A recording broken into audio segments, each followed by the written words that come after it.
Tempos de incertezas. Nós vacinamos ou não vacinamos? Que dia que começa? Deve ser obrigatório ou não?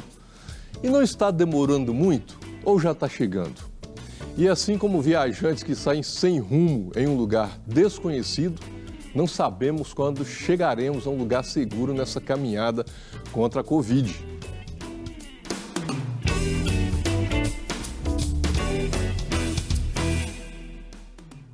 Olha, a vacina da Covid foi um dos temas mais comentados dentro e fora das redes sociais nessas últimas semanas. Isso para não falar nesses últimos meses, né?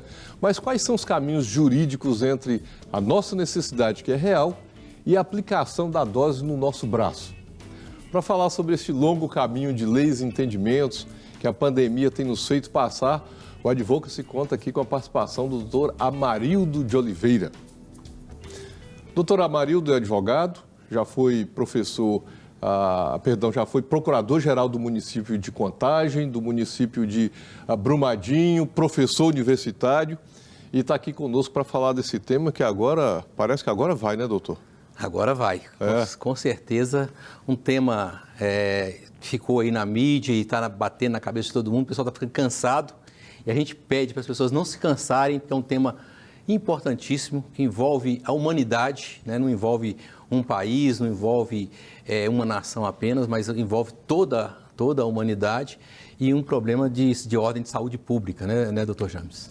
Não, um problema de ordem de saúde pública e nós temos alguns reflexos disso, porque isso acabou virando um problema de ordem econômica, porque isso teve um reflexo na economia dos países do planeta, né?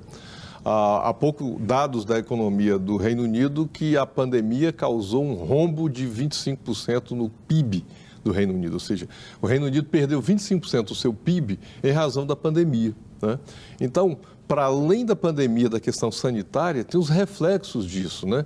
E os problemas de saúde que também decorreram, que são decorrentes, aliás, do vírus, do coronavírus, quer dizer, não era o vírus, mas desdobramento, sobretudo emocional e psiquiátrica, né? Além do impacto na economia, o mundo da ciência teve que se debruçar rapidamente para descobrir, para pesquisar, para trabalhar na busca de uma cura e para encontrar uma vacina, que é o tema que está hoje colocado no mundo inteiro e colocado no Brasil, que começou ontem o processo de vacinação. E vacinar ou não vacinar é uma dúvida que para nós já tinha sido, já não era nem para discutir mais isso, né? Vacinar é algo natural. Que bom que a vacina saiu, que bom que a vacina está chegando, e infelizmente ainda não na quantidade, mas com certeza nós vamos conseguir vacinar primeiramente os profissionais de saúde, as pessoas mais idosas, os grupos de risco e depois chegar à imunização total da população brasileira. Agora, uma questão também que alguns aspectos importantes dessa conversa. Como você mesmo disse, assim, o Brasil tem um programa de imunização que é reconhecido no mundo inteiro. Já desenvolvido pelo Ministério da Saúde desde o governo militar. Ou seja, não depende de quem é o presidente, qual partido que está no poder naquele momento. E são algumas, eu diria que são algumas conquistas do Brasil que a gente tem que fazer questão de que isso aconteça, né? Então, por exemplo, e isso faz muito bem, nós conseguimos erradicar diversas doenças do Brasil em razão desse programa de imunização que o Ministério da Saúde faz e faz muito bem e volta a afirmar. Não depende de qualquer governo, basta o governo dar as condições para que isso aconteça.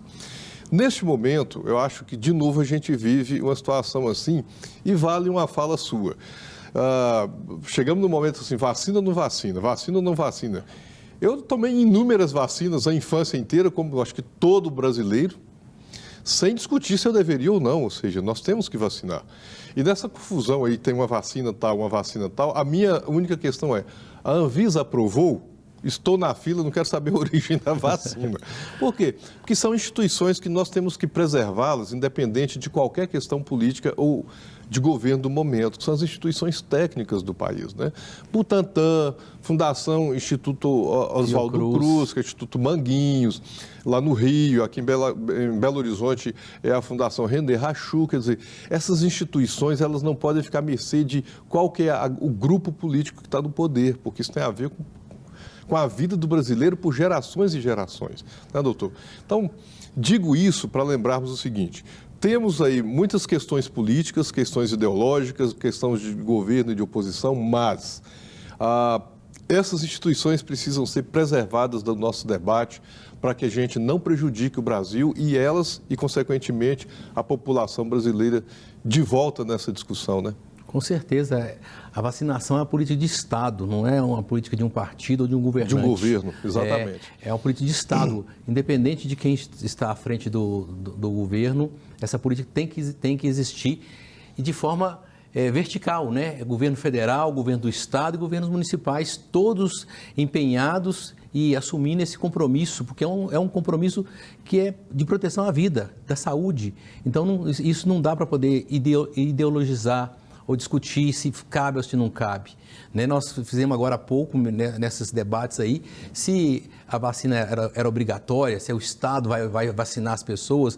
Isso começou a causar temor na população, quando na realidade é um processo de convencimento que tem que ser feito. Né? Mas eu queria... o Estado, e aí o Supremo se manifestou, e eu achei interessantíssima a decisão do Supremo Tribunal Federal, dizendo, olha, não é obrigatório, mas os governos podem impor restrições, pode dizer, olha, se você não apresentar sua carteira de vacina, você não tira o passaporte.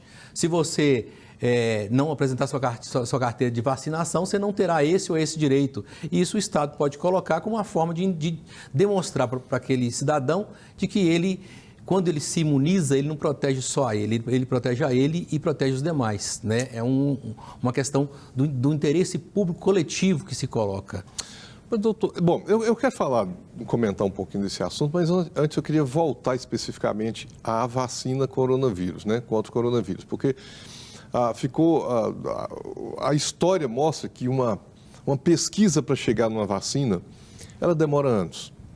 E nós temos, por exemplo, o vírus da AIDS, que é um vírus também, é exemplo do vírus, do coronavírus, é um vírus, e a pesquisa está aí, até hoje nós não temos uma vacina contra a AIDS, ou contra o câncer, se é que é possível ter, e outras doenças.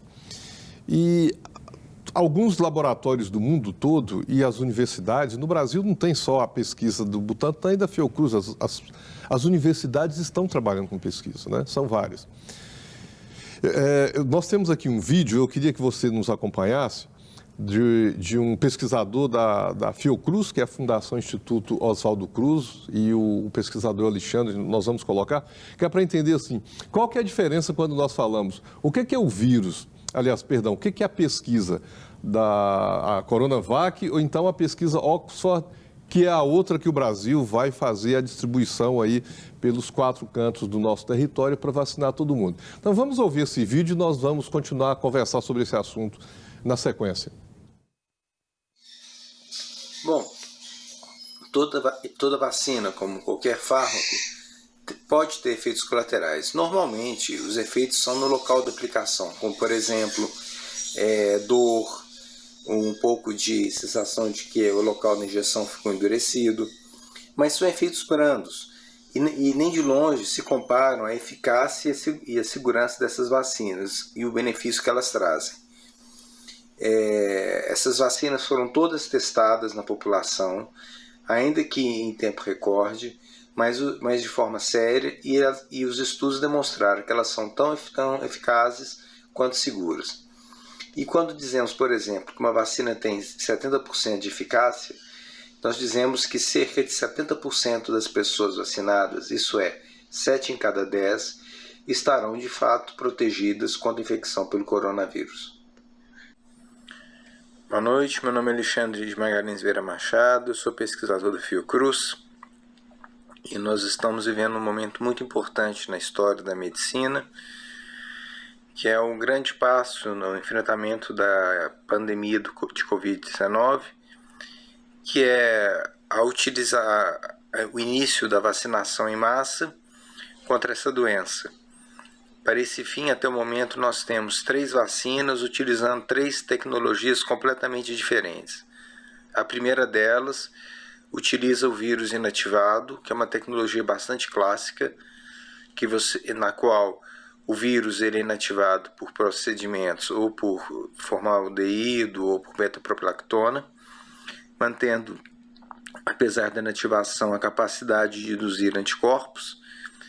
E essa é uma das vacinas que está sendo produzidas por uma instituição brasileira. A outra utiliza a tecnologia do DNA recombinante, mais especificamente um adenovírus de chimpanzé. O que são adenovírus? São vírus que, apesar de infectar os seres humanos, eles selecionaram um vírus que não causa doença em seres humanos e introduziram parte do material genético do coronavírus de tal forma que a pessoa vacinada fica protegida contra o coronavírus, uma vez que a proteína spike, né, que é a proteína mais imunogênica, é produzida na célula infectada com a vacina.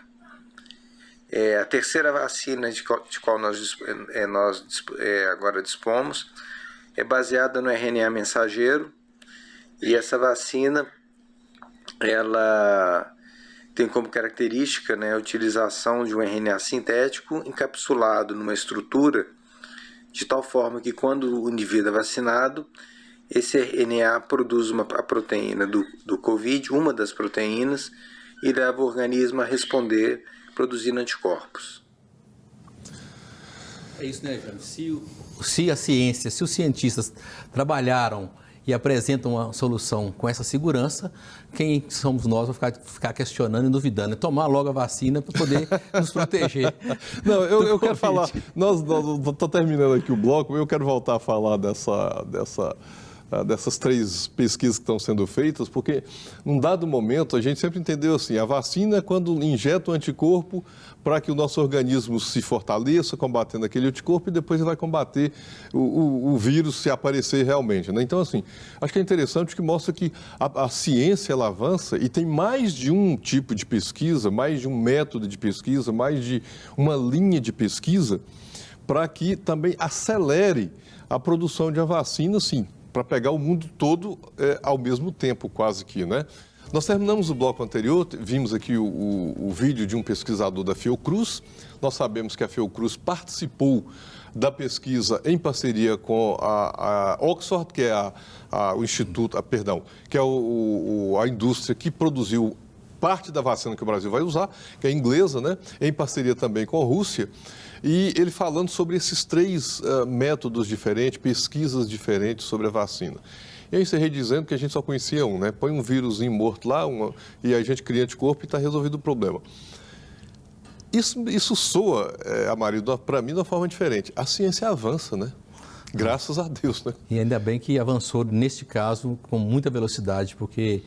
Imagina 10 anos para arrumar a vacina contra o coronavírus. Pois é, nós não temos uma vacina contra a AIDS ainda e nós conseguimos avançar e apresentar ao mundo uma solução, uma vacina que pode imunizar com um grau de assertividade muito elevado, né?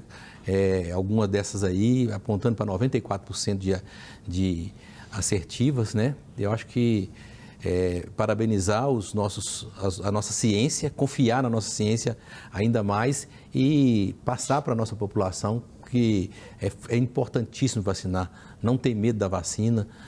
Nós já enfrentamos isso, o Brasil é exemplo no mundo, né, no processo de imunização. Nós conseguimos erradicar a poliomielite, que era uma chaga que criava atrocidades na nossa sociedade. Nós conseguimos erradicar a polio, erradicamos várias doenças e agora vamos erradicar também a Covid-19 graças a esse avanço da ciência no mundo inteiro. E aí, como você disse, não é só um método de pesquisa, são vários institutos com vários métodos a ser apresentado e todos eles com grande assertividade na imunização.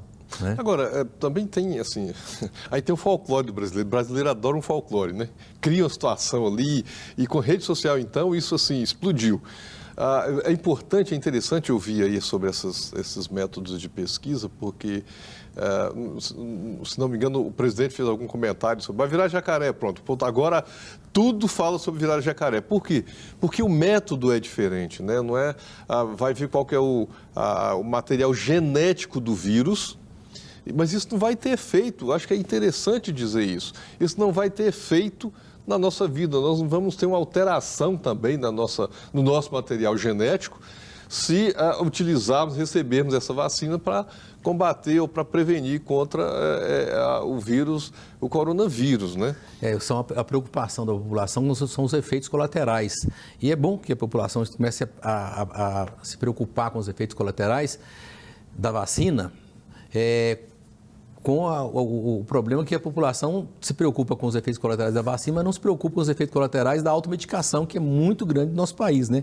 O povo tem uma dor, eles mesmos compram remédio, utilizam antibiótico e agora com a vacina fica preocupado com o efeito colateral da vacina. E aí é bom que o nosso pesquisador colocou claramente que o máximo que pode haver de efeito colateral é uma doer mais do que a outra no local da aplicação, nada mais do que isso. Não, mas olha só, nós temos outras vacinas que muitas vezes, sobretudo para crianças, têm efeitos colaterais.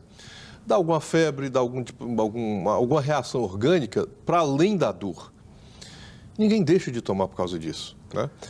Eu costumo dizer, e aí acho que tem essa politização, do meu ponto de vista, até chegar a vacina já estava fazendo muito mal para o Brasil. Depois da vacina, começamos a chegar aí a resultados, continua fazendo muito mal para o Brasil. Aí começou com a briga do tratamento precoce. Existe ou não existe? A Anvisa aprovou as vacinas no domingo, falando que não tem tratamento precoce. E inúmeros médicos falando dos resultados de ministrar alguns medicamentos, de a doença não ter agravado, de não ter avançado como em outros casos. Quer dizer, tem comprovação científica? Não. Mas eu vi um médico contando a experiência dele com um grupo de médicos, falando, não tem comprovação científica, mas teve comprovação ambulatorial. Quer dizer, eu ministrei para o meu paciente teve e foram monitorando lá um grupo grande. Então, não é, vai tomar ivermectina, não vai, que é um dos medicamentos, a cloroquina, e aí porque se o presidente falou, o outro não vai. Então, isso fez mal para o Brasil. E poderíamos ter criado um ambiente antes da vacina, todos os líderes políticos desse país, em torno de o que podemos fazer para que isso não seja tão grave. Vamos falar de imunização, de aumentar a imunidade, o que nós podemos na nossa alimentação no dia a dia. Quer dizer, eu acho que esse era o papel, sabe, da imprensa, dos líderes, dos governantes. Olha, não tem nada ainda que comprova que faz ou não, que tem ou não resultado precocemente, mas estar com a imunidade alta é bom para qualquer tipo de problema de saúde, né?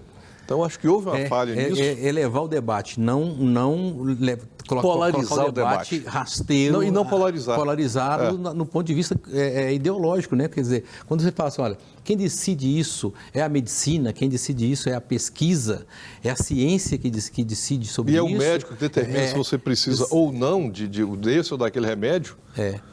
Aí você melhora o ambiente no país. Mas, Amarildo, falar de imunidade, de aumentar a imunidade, isso é bom em qualquer época do ano. Então, por que não foi esse o discurso? O discurso tinha que ser centrado em aumentar a alimentação, cuidados, etc. Exatamente. E mesmo a questão da prevenção, do uso da máscara, do uso da higiene, do álcool gel, né, de manter um distanciamento, evitar, até se a gente chegar na fase que nós estamos chegando agora. E um momento importantíssimo, porque eu estava vendo ontem as profissionais de saúde estavam tendo a primeira vacinando, a emoção desses profissionais de saúde que estão na linha de frente, estão expostos, e a emoção deles dizer, olha, que bom que eu vou poder tratar das pessoas e eu vou ver menos pessoas sofrendo o que eu vejo sofrendo aqui no leito o tempo todo. E sem medo de chegar em casa e colocar a família em risco. Além disso. Né? Então, assim, um momento histórico. Esse programa nosso, esse momento que nós estamos vivendo, ele é ímpar. Né? E nós nunca imaginamos passar por uma situação como estamos passando agora. Então, assim, discutir a vacina tem que discutir do ponto de vista elevado, do ponto de vista científico, não desse ponto de vista rasteiro de que vai ter efeito colateral, porque isso já está mais do que provado, está cientificamente comprovado que não tem, se tiver algum efeito colateral, é o que você disse. É o efeito colateral que toda vacina pode ter, né? Uma dor a mais no braço, mas em compensação o corpo vai estar totalmente imune com uma doença perigosíssimo que é essa Covid, que a gente está vendo aí as pessoas sendo entubadas, 215 mil mortes no nosso país em um ano, né? É uma tragédia anunciada. E a gente brincando de discutir se toma ivermectina ou cloroquina. Se toma a vacina da China ou de Oxford. O ministro da Saúde vai a Manaus para poder visitar e vender cloroquina e enxerga a ausência do gás, né, do ar para respirar e não toma providência nenhuma. Mas aí eu quero fazer aqui uma discussão de ordem de administração pública, né? Que eu acho que isso é importante dizer assim, qual que é o papel da União, do Estado e do município dentro do Estado brasileiro, desenhado na Constituição, da Lei Orgânica da Saúde, o que o município faz, o que a União faz e o que os estados devem fazer, e também aquele comentário do presidente assim, me proibiram de fazer. Ou não proibiram, quer dizer, a decisão do STF proibiu ou não o presidente da República de fazer ou deixar de fazer alguma coisa. Isso é importante também para esclarecer, porque rede social não esclarece ninguém.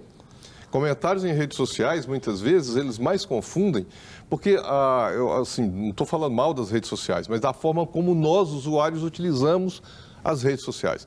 É muito mais para defender um ponto de vista meu e, neste momento, está muito mais polarizado, ou seja, a minha discussão não é para ajudar a esclarecer, mas é para eu defender um ponto de vista, muitas vezes, político-ideológico, que é o que se estabeleceu no Brasil, o que para mim é lamentável. Então, não estou preocupado em falar sobre a questão de uma maneira objetiva. E volto a dizer, independente de quem é o governador de Minas, São Paulo, o presidente da República, quer dizer, nós deveríamos ter essa atitude de pensar no país e não na minha preferência política.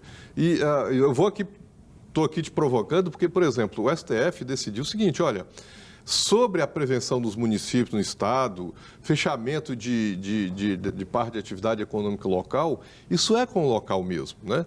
Não dá para a União coordenar 5.500 municípios, por mais que, por exemplo, nós tivemos Minas, São Paulo, os estados criaram um programa para os municípios se aderirem a ele, chamado, de acordo com a análise do Estado, zona vermelha, amarela, verde, quer dizer, à medida que os casos aumentavam e alterando isso, e os municípios iam adequando e adotando as medidas específicas locais para que isso não ocorresse. Quer dizer, isso é o correto. Agora, não daria para o governo federal dizer que Belo Horizonte ou, por exemplo, uma cidadezinha pequena aqui do interior de Minas deveria adotar esta ou aquela medida. Quer dizer, não é possível mesmo, né? Não. Constitucionalmente, isso, lá em 88, o Constituinte já fez essa leitura e enxergou claramente o papel de cada ente da federação, do Estado, do município e da União, né? Então, assim, esta afirmação equivocada do presidente, distante do direito que ele faz, né, ela não cabia e o Supremo só veio reafirmar isso. Só dizer que está na Constituição. Só veio dizer, olha, vai lá no artigo 30 e olha que a competência para legislar e para administrar as questões locais é do município, né? E nunca foi feito isso. A União sempre fez o papel dela nas campanhas de vacinação que existiram anterior a esta, de adquirir, ajudar na produção, mas os estados distribuíam para os municípios faziam a imunização. A enfermeira... É o sistema, né? É o sistema que funciona assim, sempre funcionou e não ia mudar agora, né? E essa lógica de tentar dizer, olha, o Supremo interviu, não, o Supremo só disse como que deve ser. Eu acho que é importante esclarecer isso, Amarildo, falar, olha, o Supremo não proibiu o presidente de atuar no enfrentamento à pandemia. O que ele disse foi, o direito brasileiro fala que o papel da União é esse, Estado é esse e município é esse, né? Então... E se um desses entes se omitem, o outro tem a competência para poder atuar. Então, assim, não tem dúvida quanto a isto. E não existe precedente ao contrário disso. Não existe, em momento algum, a União substituir o município numa determinada ação que ele sabe que é do Estado ou que é do próprio município. Agora, lá do outro, quando nós vimos aí o problema do Amazonas, de aquisição de gás e etc. Não, isso é um papel é por isso que é importante a gente esclarecer, despido dos aspectos políticos, para dizer, não, quem faz esse tipo de aquisição são estados e municípios. A União teria que repassar recursos, e eu imagino que tenha repassado, que houve uma liberação de recursos, mas aquisição de equipamento para atender no hospital, no posto de saúde, mesmo no hospital de campanha, que foram provisórios, treinar equipes e etc. Treinamento de equipe é o município, dependendo do produto e da quantidade, é o Estado que adquire. Quer dizer, temos que entender claramente que o STF não proibiu o governo federal de fazer o seu papel e temos que entender também no sistema brasileiro, na Constituição, inclusive no sistema SUS, que é um sistema unificado, qual que é o papel de Estado e município. Marido, eu terminava aqui comentando, hoje está um bate-papo mais tranquilo aqui também, né? A alegria da vacina. Não, a vacina é a notícia do ano, né? Eu vou dizer, é a notícia da semana do ano. Mas falando do papel da administração pública, né? Assim, só resgatando rapidamente, falando que a decisão do STF não foi tirar poderes do presidente. Ela, na verdade, disse o papel da União, do Estado, do município, que já está na Constituição da República. E, primordialmente, cabe à União, e aqui no intervalo a gente comentava, dados assim, por alto, mas são corretos, é que do bolo, como a gente fala do bolo da arrecadação, né? A União fica com 70% de tudo que é arrecadado em termos de tributo nesse país. Ou seja, qual que é o papel da União na administração pública e qual o papel da União especificamente nessa questão do enfrentamento à pandemia? Primeiramente, grana, porque é ela que tem a grana, ela que tem o dinheiro, tem o recurso, e distribuir. Cada estado e município organiza o seu serviço, mas o dinheiro tem que sair da União. Então, o STF reafirmou isso. Uma outra questão que a gente colocava aqui é a de Manaus, né? Aquele problema todo enfrentado. Aí também há que se fazer a meia-culpa, assim, não é papel do governo federal fazer a aquisição daquilo que se precisa no dia a dia ali da saúde dos estados e municípios. Eles licitam, e eu estou dizendo isso porque a maior parte do orçamento de vários municípios do Brasil é do SUS. O maior orçamento é SUS no Brasil. Então, a maior parte é do SUS. Então, quando vem o dinheiro do SUS para o município, é que o caixa respira, né? Então, assim, os municípios fazem licitação, fazem compras de vários dos seus produtos, o Estado faz dependendo da sua competência, mas assim, o presidente falou uma coisa, mas o STF estava correto, e aí você vê falar que Manaus era o presidente, mas aquilo é papel de Estados e municípios. Acho que a gente precisa tirar a política e deixar isso claro. Sim, sim. Eu acho que quando a União tem 70% do bolo da arrecadação e cabe a ela a macro política, seja na saúde, seja em qualquer outra área, a gente tem de forma muito clara, eu como procurador de alguns municípios, o orçamento da saúde às vezes é do tamanho do orçamento do município, né? Mas quem decide as prioridades é o prefeito, né? Lá você vai construir um hospital, você vai construir uma unidade de pronto atendimento, é o prefeito. Mas a quem cabe os recursos é da União, porque é ela que arrecada o maior volume desses recursos, né? E cabe a administração ao município, ao Estado, e no caso de Manaus, você está correto, eu acho que sim, se faltou oxigênio, se havia um planejamento, cabia o governador do Estado pedir socorro à União. União, então, a situação que é anormal, aliás, isso em todas as calamidades públicas, a União comparece, e ela sabe que o papel dela é comparecer. Foi o caso de Brumadinho, é o caso das grandes enchentes, das grandes tragédias que aconteceram em Petrópolis e Teresópolis há 4, 5 anos atrás. A União comparece como socorro. Né? Mas os problemas são locais. Mas quem tem o recurso? E o papel da União é exatamente esse, de prestar auxílio e socorro na execução das políticas públicas. E na saúde é verticalizado, o Sistema Único de Saúde ele é SUS, é Sistema Único de Saúde exatamente por isso. E é um sistema único que é exemplar no mundo inteiro. Né? Por quê? Porque tem a repartição de competências, tem repartição de responsabilidades. Então, a União não pode faltar com a responsabilidade dela, o Estado e nem o município, cada um cumprindo o seu papel, e aí preserva-se vida, e aí se garante o interesse público coletivo à saúde. Eu acho que essa experiência agora, de ver o papel de cada um dentro do desenho do Estado brasileiro, algo que se pode afirmar, o SUS tem que ser público. Não dá para privatizar o SUS. Nós não temos uma estrutura para não ser público. Da sociedade, não estou nem dizendo assim, a sociedade precisa de um sistema único, público, ele precisa ser universal, sim, tem que ser abrangente para toda a população. Ser fortalecido, né? E buscar recursos para garantir esse fortalecimento, buscar recursos para garantir que todo mundo tenha acesso à saúde com qualidade, e que esses recursos sejam auditados. É fundamental que sofra um controle rigoroso por parte da sociedade, para que esses recursos sejam bem aplicados. Falo isso também de experiência própria como procurador. Muitas vezes gestor, eu tenho dito, olha, em alguns lugares, dinheiro não é o problema é a gestão. A nossa saúde, em alguns lugares, ela é mal gerida. Se fizer uma gestão boa, tem dinheiro para a saúde, para garantir saúde com qualidade para a população. O presidente Fernando Henrique Cardoso, ele tinha algumas falas que depois você vai vendo no correr que elas como todo gestante, como todo gestor público, né? Todo governante. Ele falava, olha, o problema. Eu lembro que o presidente Fernando Henrique, ele colocou o José Serra, que é um economista, como ministro da Saúde. Então, acho que todos nós que acompanhamos governos aí dos últimos tempos temos essa informação. E uma fala dele foi essa: o problema da saúde não é de dinheiro, é de gestão. Nós temos que ter ferramentas, instrumentos, processos. Exatamente num momento como esse, é gestão, não é dinheiro. O governo brasileiro, o Brasil também vai ficar com problema de PIB.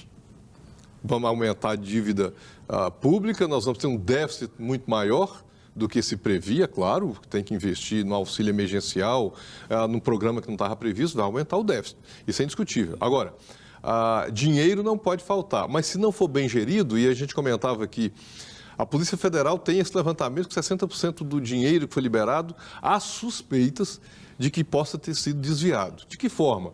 Preço mais alto, segurou para depois. Agora mesmo houve uma outra briga aí com relação à vacina, às seringas. A indústria brasileira, ela aumentou. Como é um momento difícil e diferente de outros países, tem crise. A água vai no mesmo preço, informações do Japão na época de um terremoto, distribui água, os fornecedores, não vai vender não, porque a população está precisando. Eu não vou querer ganhar dinheiro agora nesse momento. Em cima da miséria, da desgraça humana, né? Exatamente. Aí vem no Brasil, não, é hora de ganhar dinheiro do governo aumentando o preço do meu produto. Não é isso. Isso não tem a ver também com qual governo que está lá, tem a ver com a consciência de querer um país crescendo e menos com as problemático. Pessoas, eu conversei com o Ministério Público a respeito nesse momento de pandemia, a respeito dos respiradores, que mais de 300% de aumento dos respiradores, e as pessoas guardando, escondendo respiradores para esperar aumentar mais ainda, poder vender em cima e solapando os cofres públicos. Aí o Ministério Público falou, olha, vamos comprar, mas depois essa pandemia vai passar, nós vamos analisar a conduta, a má-fé, a conduta imoral por parte desse fornecedor e vamos correr atrás. Nós temos instrumentos jurídicos para poder reequilibrar esse desequilíbrio intencional de pessoas que estão preocupadas com ganho a qualquer preço. Né? E é um crime, né? Exatamente por isso. Né? Então, assim, temos instrumentos jurídicos para poder fazer valer. Então vamos comprar o respirador porque tem que salvar a vida, mas depois nós vamos correr atrás dessa diferença aí absurda. E foi bom essa visão que o Ministério Público tem em relação a isso. Por isso que eu disse, o recurso público do SUS tem que ser auditado, tem que ser controlado, tem que ter Controladoria Geral da União, controladorias dos estados, dos municípios e Ministério Público em cima, porque é um dinheiro suado do povo brasileiro, né? E empregado numa área estratégica, numa área extremamente sensível, que é a saúde, que é a proteção da vida. Né? Eu mencionei aqui as seringas, porque o governo acabou não conseguiu fazer a compra. Ele fez um pregão e deu deserto, não apareceu ninguém. Deu deserto, não apareceu ninguém, exatamente. Quer dizer, então vamos esperar aumentar o preço, esse preço que o governo colocou está baixo. Você não está vendendo para o governo. O governante lá não vai ficar sem dinheiro. Quem vai ficar sem dinheiro se comprar mais alto, com preço maior, com preço mais alto, é o país.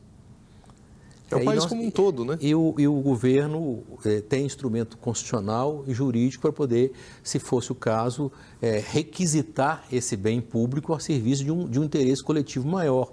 Né? E, em momento algum, vi esse governo se colocando dessa forma, apesar de a gente saber que o Constituinte previu isso também, né? E nós já vimos isso na história recente do Brasil, em que, em crises econômicas, o governo ameaçava, olha, vou buscar o boi no pasto, está faltando carne, eu vou buscar o boi no pasto. Porque se essa questão que é colocada, o governo tem que ter autoridade. Não é ser autoritário, é exercer a sua autoridade legal e constitucional, sem bravata, sem arrobo, sem arrogância e sem polarização, né? Exercendo seu papel de líder, com os jurídicos e principalmente naquilo que está no próprio direito, a necessidade da população. Ela precisa ser atendida, né? Com as ferramentas que são colocadas no Estado Democrático de Direito, que é o instrumento maior, a Constituição Federal. Agora, acho que outro desafio que o Brasil tem nesse momento é a logística para essa vacinação. Porque nós temos nós temos a experiência de imunização, mas é por segmento muitas vezes, né? Idosos, crianças, quer dizer, é um segmento grande, criança, idoso, mas é um segmento. Agora o segmento é a população toda praticamente, né? De certa forma, 200 milhões aí de habitantes. Essa pandemia ela desconcertou e vai trazer muitas lições para nós, né? Nós estamos acostumados e nós vimos Acho isso. que desconstruiu muita coisa, né? Não destruiu, mas desconstruiu muita coisa, né? Com certeza. É o processo de desconstrução mesmo, né? Assim, nós estamos acostumados a assistir aí campanhas de vacinação, barcos levando vacina para os ribeirinhos no Amazonas, no Belém do Pará, para essa região toda, e agora com a quantidade escassa, não é para todo mundo, nós não temos 200 mil doses de uma vez. 2 milhões de doses? 210 milhões de doses de uma vez para vacinar toda a população, e nós temos que escolher aí os setores mais vulneráveis da população, então a tendência é realmente ficar mais difícil essa logística, como chegar, eu estava ouvindo a questão do Acre. Chegou para o Acre uma quantidade muito pequena. Aí o Acre teve que repartir de acordo com os critérios estabelecidos pelo Ministério da Saúde. Aí tem a cidade de Brasileia, lá na divisa com a Bolívia, que está recebendo 129 doses. Brasileia é uma cidade de 50 e poucos mil habitantes. 129 doses não consegue vacinar sequer os médicos, profissionais da saúde. Então, assim, nós temos que trabalhar para poder... Rapidamente nós temos mais e mais produção dessa vacina, que é o grande achado do início desse ano de 2021. Né? Nós estamos chegando aqui no finalzinho, mas acho que a nossa mensagem para quem está nos acompanhando nesse programa é: continue usando a máscara, continue lavando as mãos, higienizando as mãos, continue evitando aglomerações o máximo que puder, né, doutor? Enquanto não tiver 100% da população vacinada, vamos cuidar um dos outros, né? Eu cuido de mim e cuido daqueles com quem eu convivo, né? E vá para a fila da vacina assim que chamar, né? Sem medo. Sem medo. Independente, eu sempre disse... Se é Oxford, se é a Coronavac, né? Se é de alguma outra, não já faz. Eu sempre dizia o seguinte: você vai vacinar assim que a Anvisa certificar. A Anvisa certificou domingo passado. Então, certificou, esses certificados, vai lá. E obrigado, doutor Amarildo, está aqui conosco mais uma vez. Eu que agradeço pelo convite. Não, ele é intimado aqui, por isso que ele está aqui participando conosco. E nós concluímos aqui mais um programa, esperamos ter ajudado você nessa tarefa de equilibrar as emoções, entender um pouco o papel do Estado brasileiro e que a vacina chegue aí para você, na sua casa, na sua cidade, na sua família, o mais rápido possível. Mande a sua opinião para nós, conte aqui para a gente nas redes sociais ou envie a sua mensagem para o WhatsApp 31 98959 7615. Te aguardamos no nosso próximo Advocacy.